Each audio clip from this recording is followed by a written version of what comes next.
कहाँ से लाया, इंडिया या पाकिस्तान से ला रखा? मोदी के बाप के घर से खेत के भाई। क्या हाल है तेरे? ठीक है। हेलो दोस्त, और कैसे हो?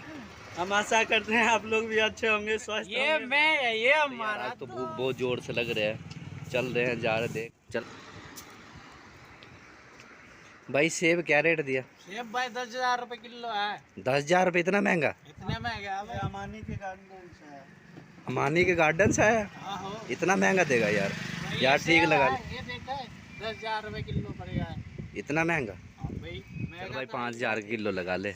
नहीं भाई 5,000 नहीं लगे तेरे लिए। एक ही बात बताए, 55 रुपए किलो लग जाएगा। ले ले 55 रुपये किलो? बस 55 रुपये किलो? चल 2 किलो कर दे भाई जल्दी से। तो हमारा भाई है, दोस्त है, तेरे लिए तो ला देंगे। चल 2 किलो कर दे। 2 ले भाई तेरे 55 रुपए का 2 ले ले। 2 किलो दो ही होगी। देगा? 2 किलो, 2 ही 2 सेब? किलो होगी भाई। अरे यार 2 सेब 2 किलो थोड़ी होता है यार। यार 55 रुपए में क्या आएगा? कहा 10,000 रुपए किलो आया भाई।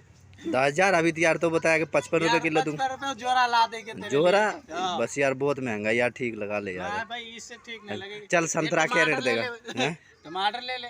टमाटर क्या रेट दिया? टमाटर ले ले 10 के 1 लगा देंगे। 10 के 1? कितना महंगा? यार महंगा है। जल्द कहाँ से लाया, इंडिया या पाकिस्तान से ला रखा? मोदी के बाप के घर से खेत के लाए। वीडियो कैसा लगे, बढ़िया लगे तो लाइक करे, चैनल को सब्सक्राइब करे और शेयर भी जरूर करना भूल नहीं जाइएगा भाई। इतने मेहनत से हम वीडियो बना रहे हैं।